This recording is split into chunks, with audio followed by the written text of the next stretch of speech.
असल बात यह है, अगर और गहरे में जाएं, बाजिद के गुरु ने उससे नहीं कहा, अगर और गहरे में जाएं तो जब द्वार खुलता है तभी हम मूर्छित हो जाते हैं। वो हमारे मन का कारण है।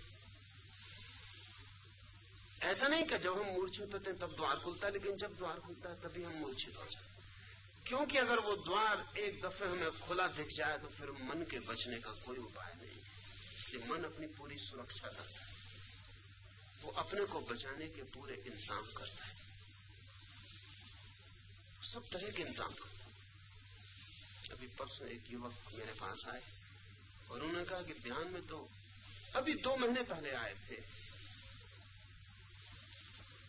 तो बड़े बेचैन थे, मन शांत कैसे हो, अशांति बहुत है, बेचैनी, घबराहट बहुत है। मन शांत होना शुरू हुआ, घबराहट कम होनी शुरू हुई, तो अभी वो एक नई घबराहट लेके आए थे। वो ये कह रहे थे कि मन तो शांत हो रहा है, घबराहट भी कम हो रही, लेकिन अब एक नया डर लगता है कि और भीतर प्रवेश करना या नहीं। क्या डर है? कहीं ऐसा तो ना होगा कि जीवन की वासनाओं में रुचि कम हो जाए, कहीं ऐसा तो ना होगा कि जीवन की जो चारों तरफ दौड़ है उसमें रुचि कम हो जाए। ऐसा तो ना होगा कि मेरी महत्वाकांक्षा मर जाए, नहीं तो फिर विकास कैसे करूंगा। ठीक कह रहे हैं, मन ऐसी ही बातें खोज के लाता है, तभी द्वार खुलता है, तभी मन ऐसी बातें खोज लाता है। ऐसा तो ना होगा कि मेरा सब बना बनाया जो व्यवस्था है वो बिगड़ जाए। मन तत्काल कोई खबर भीतर से खोजता है। अभी एक सज्जन ने मुझे लिखा कि ध्यान बहुत गहरा जा रहा है, लेकिन अब मैं कर नहीं पाता हूं क्योंकि मुझे ऐसा डर लगता है कि कहीं ध्यान में मैं मर न जाऊं। ऐसी घबराहट होती है कि ध्यान में मैं मर न जाऊं। अगर ध्यान में मर गया तो फिर क्या होगा, आप जिम्मेवार होंगे। मैंने कहा तुम्हारा क्या ख्याल है, बिना ध्यान के मरोगे ही नहीं। अगर तुम्हारा ये पक्का हो कि तुम बिना ध्यान के मरोगे नहीं, तो ध्यान में मरोगे तो जिम्मा मैं ले सकता हूं, लेकिन अगर तुम बिना ध्यान के भी मर सकते हो तो ध्यान का जिम्मा मुझ पर क्यों डालते हो? लोग मुझे लिखते हैं हम पागल तो ना हो जाएंगे, ध्यान गहरा होता है तो हम पागल तो ना हो जाएंगे। मन फौरन ही इंतजाम करता है। जैसे ही आप उस जगह पहुंचेंगे जहां द्वार खुलता हो, मन कहेगा कि नहीं अब आगे मत बढ़ना, बस अब लौट चलो, अब कोई भी बहाना खोजेगा। मैं लोगों को समझाता रहा हूं कि वस्त्र बदलने से कुछ भी ना होगा, नाम बदलने से कुछ ना होगा, संन्यास लेने से कुछ ना होगा। तो वे लोग मेरे पास आते थे और कहते थे कि कुछ तो बाहर का सहारा दे। अगर बाहर कोई भी सहारा नहीं तो हम भीतर कैसे जाएं? तो आप तो ऐसी बात करते हैं कि हम भीतर जा ही ना सकेंगे। माला नहीं, कपड़े नहीं, पूजा नहीं, मूर्ति नहीं, मंदिर नहीं, उपवास नहीं, कुछ भी नहीं, तो हम भीतर कैसे जाएं? कुछ बाहर का सहारा दें। मैंने कहा ठीक, बाहर का सहारा देता हूं। अब वही लोग मेरे पास आते, वो कहते कपड़े बदलने से क्या होगा, माला पहनने से क्या होगा, पूजा प्रार्थना कीर्तन से क्या होगा, ये तो सब बाहर की चीजें।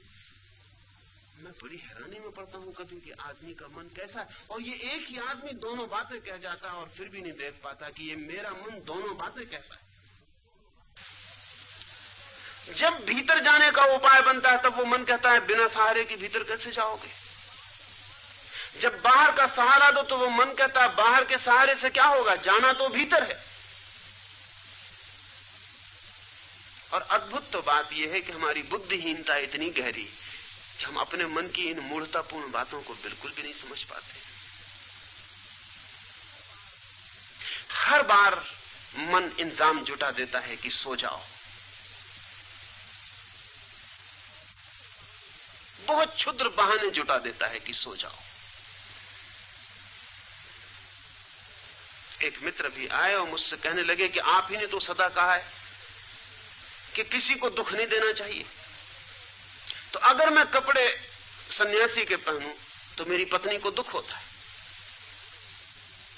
तो मैंने उनसे पूछा कि तुमने मेरी ये बात कब सुनी थी? 10 साल हो गए। 10 साल में तुमने पत्नी को दुख कोई दिया कि नहीं? अगर न दिया हो तुम्हें मैं सन्यासी मानता हूं, तुम जाओ, तुम्हें कपड़े बदलने की जरूरत नहीं। उन्होंने कहा नहीं, दुख तो दिया। तो मैंने कहा सिर्फ ये कपड़ा पहनते वक्त अब दुख न दोगे? और सारे दुख देते वक्त तुम मेरे पास ना आए कि आपने कहा था कि पत्नी को कोई दुख न देना, किसी को दुख न देना, और सब दुख तुमने मजे से दिए। पर आदमी की मूर्खता अद्भुत है। वो कहेगा ये कपड़े बदलने से पत्नी को दुख हो जाएगा, और आपने ही तो कहा था कि किसी को दुख मत देना। अगर तुमने दुख देने बंद कर दिए हैं तो बिल्कुल ठीक है, मत दो दुख। नहीं, वो कहते हैं दुख देना तो कुछ बंद नहीं किए, मैं तो वैसे का वैसा हूं और सब तो चलता ही है।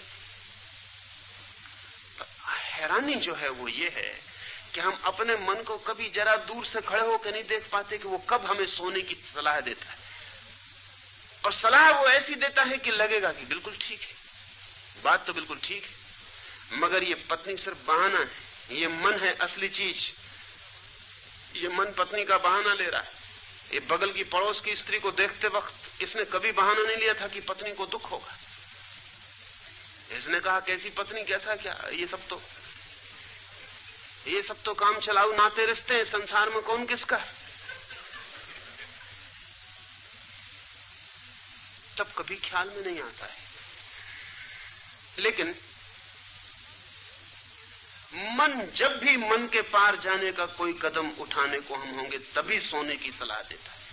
वो द्वार खुलता है स्वर्ग का, ऐसा नहीं कि जब आप सोते हैं, वो जब खुलने को होता है तभी मन कहता है सो जाओ। हजार बहाने जुटा लेता है कि कितनी देर से जग रहे हो, थक गए हो, अब सो जाना चाहिए। लाओस से कह रहा है कामना ही मन है और